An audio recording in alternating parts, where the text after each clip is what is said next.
from the buzz at biglang uminit ang studio ngayon dahil kasama po natin ang aking mommy, the ever-loving Annabelle Rama. Hello, Rufa. Babati mo na ako, Day, ha? Okay. Andyan si Joel at saka Scarla de Prado, galing pa sa Cebu yan.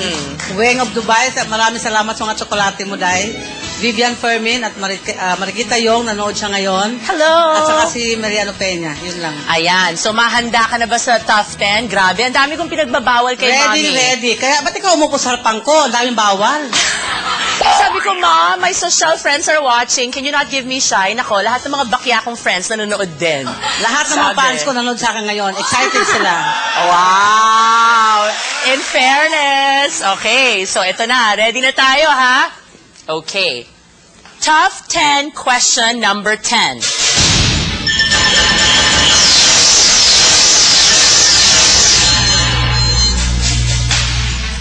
Kilala ang mga ina sa pagiging eksperto sa maraming bagay sa bahay. Saan ka pinakamalakas at pinakamahina pagdating sa gawaing bahay? Pagluluto ay ang aking favorite, Rufa. Mahina ako sa paglalaba. Kasi sumasakit ang aking likod. Yung likod ko sumasakit pag nalaba ko, pero lahat ng klaseng gawain ng bahay, pagluluto, number 1 sa akin. Ma, meron na tayong washing machine tsaka dryer. Hindi na uso yung labang pangkamay. Di ba sabi sa'yo, lahat mga underwears mo, Rufa, babahan mo. Ma! Oh my gosh!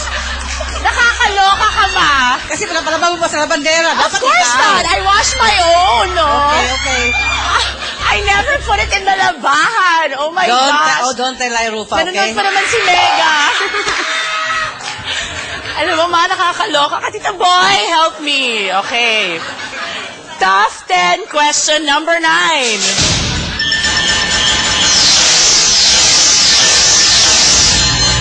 Kanino mo ipapamana ang yaman mo? Paano ang division? My God, may yaman ka palang tinatago, Ma. Wala akong, Rufa, hindi ako mayaman. Mayaman ako sa kaibigan. Dahil nagmamahal sa akin. Wow. Pero may kaunti ako natitira, ipamana ko sa iyo. Alam mo naman yon. Nasa iyo na lahat. I'm so touched. Can I cry? Grabe. I'm so Isa, ikaw may anak. Ikaw may 2 anak. At saka, mahal ko yung mga apo ko. Wow. Play ng tissue. Okay. Top 10 question number 8.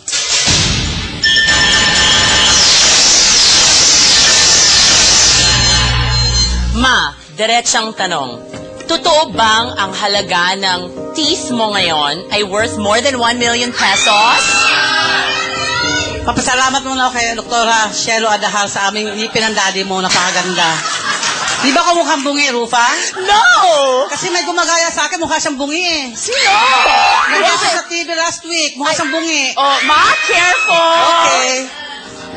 Okay. Mabuti, maganda pala ako. Thank you, Doktora. Okay. Tough 10 question number 7.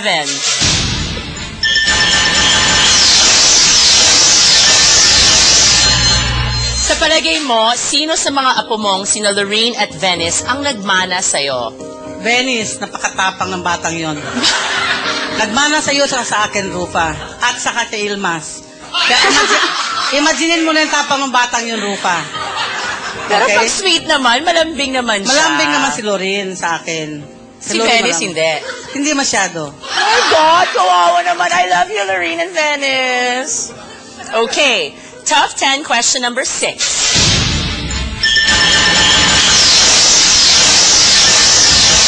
Sa balitang nakita mong nakikipaghalikan ang kapatid kong si Raymond kay Carla Humphreys, ano ang unang-una mong naramdaman? Detuwan-tuwa na ako, Rufa. Biro mo, kahalikan niya, Inglesera, disente, mukhang disente ang pamilya. Pag mga sino-sinong babae lang, talaga mag-react ako. Pero disente yung girl, okay lang sa akin. Wow! In fairness, okay. Top 10 question number 5.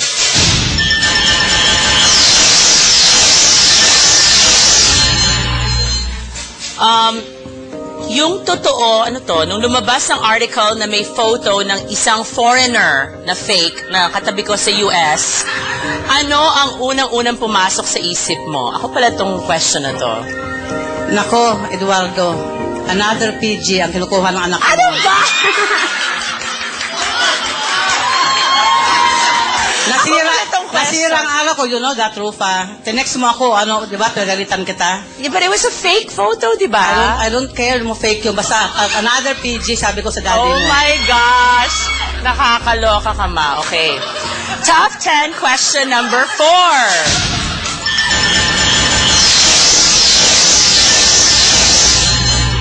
Thank God fake yun, ano? Okay. Halimbawa, bigla kitang gulatin ng isang balita. Ma, I'm getting married again. Anong sasabihin mo sa akin? Kaya bang palamunin ng lalaki yung mga anak mo at saka ikaw? Kaya ba niya pakainin kayo, mag-ina? Yun na namang tanong ko, Rufa. Yun lang. Paano kung mahalin ako? Hindi, sa akin, hindi problemang mahal eh. Kung kaya ba niyang buhayan sa mga dalawang anak mo, yun ang pipiliin mong lalaki para sa buhay mo, Rufa. Okay. Nakaka-stress. Actually, pipiliin ko yung lalaki magmamahal sa akin. Hindi ako sasaktan. Hindi puro love, Rufa. Hindi na ka mabubuhay sa labang tao ngayon, okay? Ano ba dito mo? Ikaw na dito kaya. Okay, game. Diyos ko, bakit kasi puro sa akin ang tanong? Okay, top 10, question number 3.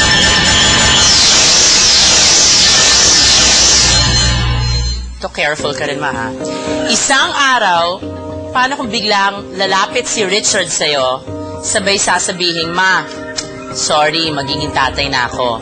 Anong mararamdaman at anong gagawin mo? Ngayon pa lang, Rufa, hindi ako makasagot. Ang masasabi ko lang, simba ko lang. Huwag mangyari yung ganun. Yun lang. Knock on wood, sabihin. I think Richard naman is careful. Careful talaga siya, siyempre. Okay. I always tell him, Oh. careful, careful. Alam mo Okay. naman. Careful. Pag type yung babae, huwag na mag-careful. Okay. Bago na pa sabihin ni Umpisa mo Mami. na kaagad, sabi ko sa kanya yun. Okay. Okay. Top 10, question number 2.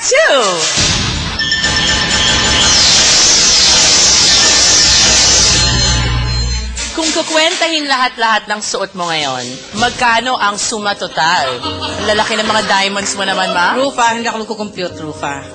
Basta ako nag-enjoy na sa mga suot-suot ko. Itong happiness ko sa buhay ko. Wow! In fairness, magandang sagot mo. Oh, napakabait ng sagot ni Mami. Ha?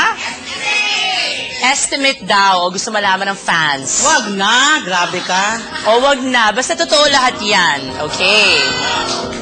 Ito, pinakamatindi, ma. Top 10, question number 1.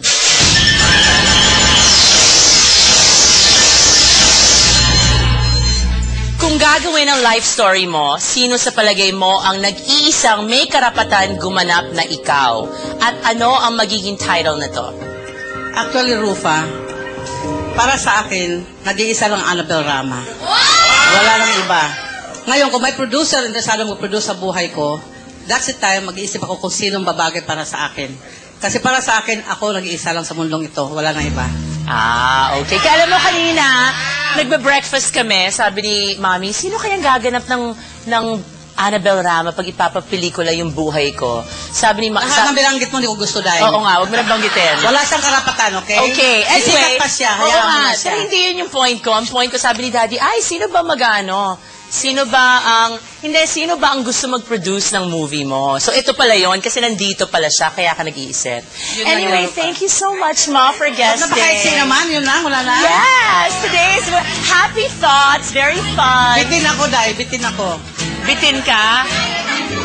Ano magiging title daw ng movie?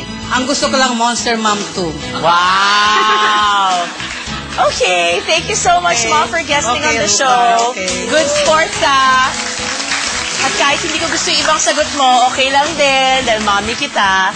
Huwag po kayong aalis kasi magbabalik po ang Labas!